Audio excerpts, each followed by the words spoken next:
ಕೇಳಿ. ಹೊರಗಿಂದ ಬರೋದು, ನೀವು ಕೇಳೋದು, ಓದೋದು ಯಾವುದೂ ಜ್ಞಾನವಲ್ಲ. ಸನಾತನ ಧರ್ಮ ಅಂತ ಏನು ಕರಿತೀವಿ ನಾವು, ನಾನ್ ಬಿಲೀವರ್ಸ್. ಯಾವಾಗ ನಂಬ್ತೀವಿ ಈ ಗೊಂದಲ ಬರ್ತದೆ.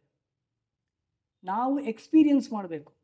ದ ರಿಲಿಜಿಯಸ್, ನೀವು ಯಾಕೆ ಕನ್ಫ್ಯೂಷನ್ ಆಗ್ತಾ ಇದೆ ಅಂದರೆ, ನಮ್ಮದು ಎಡ್ಬಿಡಂಗಿ ಆಗ್ಬಿಟ್ಟಿದ್ದೀವಿ.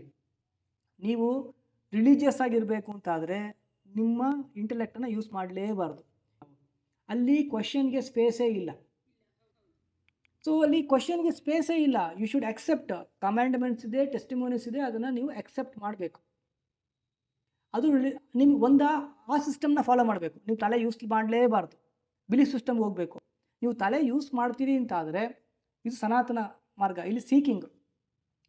ನೀವು ಹುಡುಕಿಕೊಂಡು ಹೋಗಬೇಕಾದ್ರೆ, ಈಗ ನೀವೇ ನಿಮ್ಮ ಗಾಡಿನ ಡ್ರೈವ್ ಮಾಡ್ತೀರಿ ಅಂತಾದರೆ ನಿಮ್ಗೆ ಬೇಕಾಗಿದ್ದೇನು? Clarity, balance, stability. ಇದನ್ನು ಅಚೀವ್ ಮಾಡದೆ ಓದಿದಷ್ಟು ಕನ್ಫ್ಯೂಸ್ ಜಾಸ್ತಿ ಆಗುತ್ತೆ.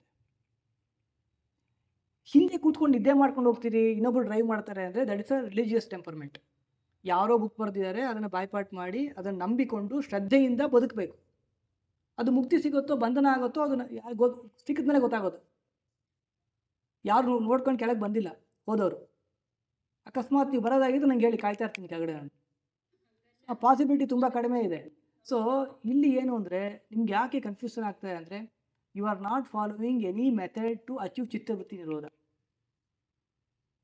ಒನ್ಸ್ ಯು ಅಚೀವ್ ದ ಚಿತ್ತವೃತ್ತಿ ನಿರೋಧ, ಆತ್ಮದ ಗುಣ ಏನು ಅಂದರೆ ಜ್ಞಾನ ಮತ್ತು ಆನಂದ. ಹೊರಗಿಂದ ಬರೋದು ಯಾವುದೂ ಜ್ಞಾನವಲ್ಲ. ಇದನ್ನು ಮತ್ತೆ ಹೇಳ್ತೀನಿ ಕೇಳಿ. ಹೊರಗಿಂದ ಬರೋದು, ನೀವು ಕೇಳೋದು, ಓದೋದು ಯಾವುದೂ ಜ್ಞಾನವಲ್ಲ. ಜ್ಞಾನವನ್ನು ಪ್ರಚೋದನೆ ಮಾಡಲಿಕ್ಕೆ ಇರುವ ಒಂದು ಮೆಥಡ್ ಅಷ್ಟೆ. ಜ್ಞಾನ ಅನ್ನೋದು ನಾನೇ. ಆನಂದ, ಹೊರಗಿಂದ ಬರುವ ಜ್ಞಾನವೂ ನನ್ನದಲ್ಲ, ಹೊರಗಿಂದ ಬರುವ ಆನಂದವೂ ನನ್ನದಲ್ಲ. ಸೊ ನನ್ನ ಸ್ವರೂಪವೇ ಆನಂದ ಮತ್ತು ಜ್ಞಾನ. ನನ್ನ ಆನಂದ ಮತ್ತು ಜ್ಞಾನ ನನಗೆ ಅರಿವಿಗೆ ಬರಬೇಕು ಅಂದರೆ ನಾನು ಚಿತ್ತವೃತ್ತಿ ನಿರೋಧಕ್ಕೆ ಹೋಗಬೇಕು. ಚಿತ್ತವೃತ್ತಿ ನಿರೋಧವನ್ನೇ ಮಾಡದೆ, ಈಗ ಫ್ಯಾಂಟಸಿ ಹ್ಯಾರಿ ಪಾಟರ್ ಸ್ಟೋರಿ ಕೇಳೋದು ಒಂದೇ, ರಾಮಾಯಣ ಮಹಾಭಾರತ ಕತೆ ಕೇಳ್ತಾನೋ ಇರೋದು ಒಂದೇ. ಪ್ರಾಕ್ಟೀಸ್ ಮಾಡಿದೆ. The philosophy without practice leads to more confusion, because that is not your experience. ಅದು ಪುರಂದರದಾಸರ ಎಕ್ಸ್ಪೀರಿಯನ್ಸು, ಮಧ್ವಾಚಾರ್ಯರ ಎಕ್ಸ್ಪೀರಿಯನ್ಸು, ಶಂಕರಾಚಾರ್ಯರ ಎಕ್ಸ್ಪೀರಿಯನ್ಸು, ಅವರವ್ರ ಎಕ್ಸ್ಪೀರಿಯನ್ಸ್ನ ಅವ್ರು ಡಾಕ್ಯುಮೆಂಟ್ ಮಾಡಿ ಹೋಗಿದ್ದಾರೆ. ಅದೇ ಎಕ್ಸ್ಪೀರಿಯನ್ಸು ನಮಗೆ ಆಗಬೇಕು ಅಂತ ನಿಯಮ ಇಲ್ಲ. ಅವರು ಕೊಟ್ಟ ಮೆಥಡ್ನ ಫಾಲೋ ಮಾಡಬೇಕು. ಅದು ಚಿತ್ತವೃತ್ತಿ ನಿರೋಧಕ್ಕೆ ಕಾರಣ ಆಗ್ತದೆ. ಆ ಚಿತ್ತವೃತ್ತಿ ನಿರೋಧ ಆದಾಗ ನನ್ನೊಳಗಿರುವ ಜ್ಞಾನಾನಂದ ನನಗೆ ಸಿಗ್ತದೆ.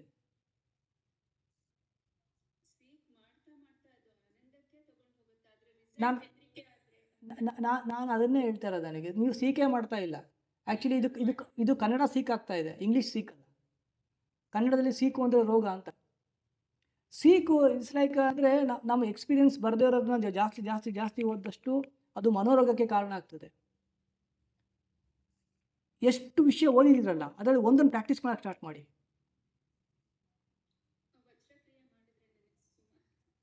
You should try it. I never say. ಅದನ್ನೇ ಹೇಳ್ತಿರೋದು, ಡೋಂಟ್ ಬಿಲೀವ್ ಅಂತ. ಈಗ ನಾನು ಹೇಳಿದ್ರೆ ನೀವು ಬಿಲೀವ್ ಮಾಡೋದು, ಡೋಂಟ್ ಬಿಲೀವ್ ಅಂತ, ಟ್ರೈ ಇಟ್. ಈ ವರ್ಕ್ ಆದರೆ ವರ್ಕ್ ಆಗುತ್ತೆ, ಇಲ್ಲ ಅಂದರೆ you find some other method. Don't incline with anyone. ನಿಮಗೆ ಆಗತ್ತಾ? ಯಾಕಂದರೆ ಜಗತ್ತಿಗೆಲ್ಲ ಆಗೋದು ನನಗೆ ಆಗಬೇಕು ಅಂತಿಲ್ಲ.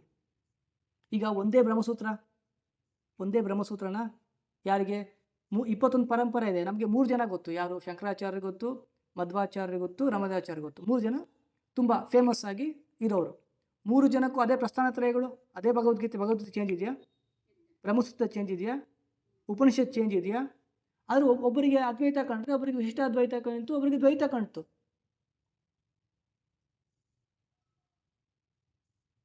ಏನು ಕಾಣುತ್ತೆ ಅನ್ನೋದು ನನ್ನ ಕೈಲಿಲ್ಲ. ನೀವು ಮೊದಲೇ ವೇದ ಸಿದ್ಧಾಂತವನ್ನು ಬಾಯ್ಪಾಟ್ ಮಾಡಿ ಕೂತ್ರೆ ಬಾಯ್ಪಾಟ್ ಮಾಡಿದ್ದೇ ಕಾಣೋದು. ಅರ್ಥ ಆಗ್ತಾ ಇದೆ ನಿಮಗೆ? ಇವತ್ತು ನಾನು ಅದ್ವೈತವನ್ನೇ ಸಿದ್ಧಾಂತ ಅಂತ ಮಾಡಿಕೊಟ್ರೆ ನನಗೆ ಎಲ್ಲ ವೇದ ಉಪನಿಷತ್ತು ಪ್ರಸ್ಥಾನತ್ರಯಗಳು ಅದ್ವೈತ ಪರವಾಗಿಯೇ ಕಾಣೋದು. ನಾನು ವಿಶಿಷ್ಟಾದ್ವೈತ ಅಂತ ಬಾಯ್ಪಾಟ್ ಮಾಡಿ ಕೂತ್ರೆ ನನಗೆ ವಿಶಿಷ್ಟಾದ್ವೈತ ಪರವಾಗಿಯೇ ಕಾಣೋದು. ನಾನು ತತ್ವವಾದ ಪಂಚವೇದ ಅಂತ ಬಾಯ್ಪಾಟ್ ಮಾಡಿ ಕೂತ್ರೆ ನನಗೆ ಅದು ಪಂಚಭೇದ ಪರವಾಗಿಯೇ ಕಾಣೋದು. 3 ಜನರಿಗೂ ಬೇರೆ ಬೇರೆ ಇಲ್ಲ, ಒಂದೇ ಗ್ರಂಥಗಳೇ, ಕಂಡುಕೊಂಡ ಸತ್ಯಗಳು ಬೇರೆ. ಆಸ್ ಮೆನಿ ಸಾಧಕಾಸ್ ದೋಸ್ ಮೆನಿ ಪಾತ್. ಸೊ ಚಿತ್ತವೃತ್ತಿ ನಿರೋಧವನ್ನು ರೀಚ್ ಆಗಲಿಕ್ಕೆ ಒಂದು ಮೆಥಡ್ನ ಕಲ್ತ್ಕೊಳ್ಳಿ. ಅಲ್ಲಿ ರೀಚ್ ಆದ ತಕ್ಷಣ ಈ ಕನ್ಫ್ಯೂಷನ್ಸ್ ಎಲ್ಲ ಡಿಸಾಲ್ವ್ ಆಗುತ್ತೆ. ಯಾಕೆಂದರೆ ನಾನು ಅನುಭವಿಸಿ ಒದ್ದಾಡಿಕೊಂಡು ಹೊರಗೆ ಬಂದಿದ್ದ ವಿಷಯ ಇದು. ನಾನು ಯಾವುದನ್ನು ನಂಬೋದಿಲ್ಲ, ನನ್ನನ್ನು ನಂಬೋದಿಲ್ಲ, ನಿಮ್ಮನ್ನು ನಂಬೋದಿಲ್ಲ, ಯಾವುದನ್ನು ನಂಬೋದಿಲ್ಲ. ಥಾಟ್ಸ್ ಒಳಗಿಂದನೇ ಬರೋದು, ಎಲ್ಲವೂ ಒಳಗಿಂದ.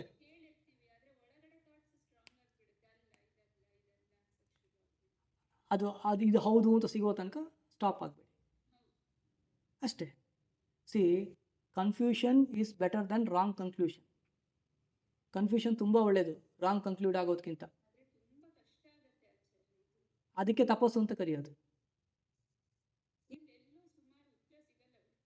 ಉತ್ತರ ಸಿಗಲ್ಲ, ನಾವು ಕಂಡ್ಕೋಬೇಕು. ನಾ ಅದನ್ನೇ ಹೇಳೋದು, ನನಗೆ ಬೇಕಾದ ತರಕಾರಿ ನಾನು ಬೆಳ್ಕೋಬೇಕು, ಅದು ಬೆಳೆಯೋದಿಲ್ಲ. ಅದು ಬೆಳೆಯೋದು ಕಾಂಗ್ರೆಸ್ಸು, ಪಾತಿನ ಬಿಡಿಸಿ ಇಂಥವು ಬೆಳೀತಾವೆ ಗಿಡಗಳು. ನನಗೆ ಬೇಕಾದ ತರಕಾರಿ ನಾನೇ ಕಷ್ಟಪಟ್ಟು ಬೆಳ್ಕೋಬೇಕು. ಕೃಷ್ಣ ಮುಂದೆ ಹೇಳ್ತಾನೆ ಅದನ್ನು, ಉದ್ಧರೇತ್ ಆತ್ಮನಾಮ. ಯಾರು ಎತ್ತಬೇಕು? ನಿಮ್ಮ ಪ್ರಶ್ನೆಗೆ ಉತ್ತರ ಕೊಡ್ತಾನೆ ಕೃಷ್ಣ, ಅದನ್ನು ಹೇಳ್ತೀನಿ ನಾನು ಇಷ್ಟು.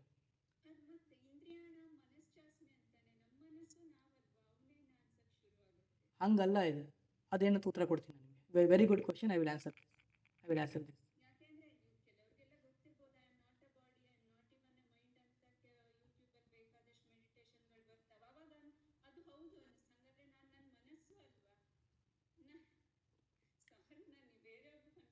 ಇಲ್ಲ ಇಲ್ಲ ಇಲ್ಲ ಇಲ್ಲ ಇಲ್ಲ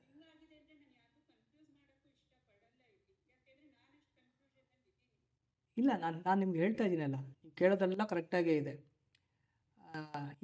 ನಿಮಗಿಂತ ಜಾಸ್ತಿ ನಾನು ಎಲ್ರನ್ನೂ ಕನ್ಫ್ಯೂಸ್ ಮಾಡಿ ಎಲ್ಲ ಕಡೆ ಹೊರಗೆ ದೂರ ಬಂದವನು ನಾನು ಅದನ್ನೇ ಹೇಳ್ತಾ ಇರೋದು. You should undergo method. ಒಂದು ಮೆಥಡ್ ಬೇಕು. ನೀವು ಕಂಡಿಟ್ಕೊಳ್ಳಿ ಮೆಥಡ್ನ, ಅಥವಾ ನಾನು ಕಂಡುಕೊಂಡ ಮೆಥಡ್ನ ನೀವು ಟ್ರೈ ಮಾಡಿ, ವರ್ಕ್ ಆದರೆ ಮಾಡಿ, ಇಲ್ಲ ಯು ಫೈಂಡ್ ಯುವರ್ ಮೆಥಡ್. ಒಬ್ಬರಿಗೆ ಆದ ಮಾರ್ಗ ಇನ್ನೊಬ್ರಿಗೆ ಆಗಬೇಕು ಅಂತ ನಿಯಮ ಇಲ್ಲ. ಅರ್ಥ ಆಗ್ತಾ ಇದೆ ನಿಮಗೆ? ಯು ಶುಡ್ ಟ್ರೈ ವಜ್ರಕ್ರಿಯೆ. ಯಾಕೆಂದರೆ ನಿಮಗೆ ಲೇಯರ್ಸ್ ಟು ಲೇಯರ್ಸಲ್ಲಿ ಬಿಡಿಸ್ತಾ ಹೋಗ್ತೀನಿ ನಾನು, ಒಂದೊಂದೇ ಲೇಯರ್ಸ್ ಬಿಡಿಸ್ತಾ ಹೋಗ್ತೀನಿ. ನೀವು ಅದೇನು ಹೇಳೋಕ್ಕಾಗಲ್ಲ, ನೀವು ಅಟೆಂಡ್ ಮಾಡಿ ನಿಮ್ಗೆ ಅರ್ಥ ಆಗುತ್ತೆ.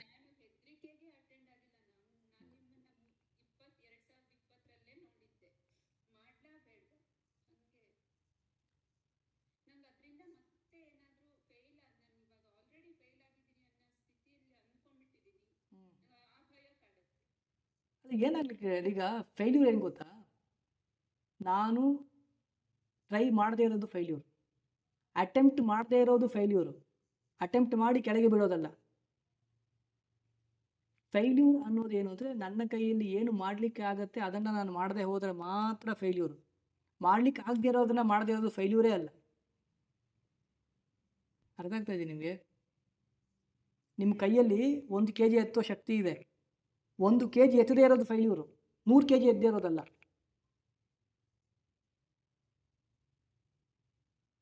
ನಂಗೆ ಅರ್ಥ ಆಗ್ತಾ ಇದೆ ನಿಮ್ದೇನು ಅಂತ. ಅದು ಟ್ರೈ ಇಟ್. ನೀವು ಟ್ರೈ ಮಾಡಿ, ಈ ಪ್ರಶ್ನೆ ಇರೋಲ್ಲ ನಿಮಗೆ. ನೀವು ಟ್ರೈ ಮಾಡಿ, ಪ್ರಶ್ನೆ ಇರೋದಿಲ್ಲ. ಯಾಕೆಂದರೆ ನಾವು ನೋಡದ ಅನುಭವಿಸಿದ ವಿಷಯವನ್ನು ಎಷ್ಟು ಓದ್ತೀವಿ ಅಷ್ಟು ಕನ್ಫ್ಯೂಸ್ ಆಗ್ತಾ ಹೋಗ್ತೀವಿ. ಸತ್ಯ, ಅಹಿಂಸೆ ಇವೆಲ್ಲ ಓದ್ತೀವಿ. ನಮ್ಮ ಸಮಸ್ಯೆ ಆಗಿರೋದು ಮೆಥಡ್ ಇಲ್ಲ ನಮ್ಮ ಹತ್ರ ಮೆಥಡ್ಸ್ ಇಲ್ಲ. ಹಳೆ ಮೆಥಡ್ ವರ್ಕ್ ಆಗ್ತಾ ಇಲ್ಲ. ಯಾಕೆ ಅಂದರೆ ನಾವು ಎಲಿಜಿಬಲ್ ಆಗಿಲ್ಲ ಅದನ್ನು ಪ್ರಾಕ್ಟೀಸ್ ಮಾಡೋಕ್ಕೆ. ಆಯಿತಾ? ಯೋಚನೆ ಮಾಡಬೇಡಿ, you will get answer. But anyway, ಯಾರೂ ನಿಮ್ಗೆ ಉತ್ತರ ಕೊಡೋಕ್ಕಾಗಲ್ಲ. ನಿಮ್ಮ ಉತ್ತರ ನಿಮ್ಮ ಒಳಗಿಂದಲೇ ಬರಬೇಕು. ಯಾಕೆಂದರೆ ನಾನೇ I am the source of bliss and I am the source of knowledge. ಅರ್ಥ ಆಯ್ತಾ ನಿಮಗೆ? ಕಷ್ಟ ಆಗ್ತಿದೆ ಅರ್ಥ ಯಾಕೆ?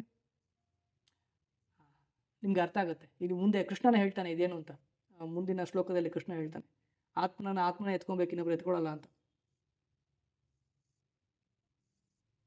ಕೃಷ್ಣನೂ ಮೆಥಡ್ ಕೊಟ್ಟ, ನಾವು ಮೆಥಡೇ ಕೊಡೋದು. You try method. ಒಬ್ಬೊಬ್ಬರಿಗೆ ಒಂದೊಂದು ಮೊಬೈಲ್ ಇಷ್ಟ ಆಗುತ್ತೆ.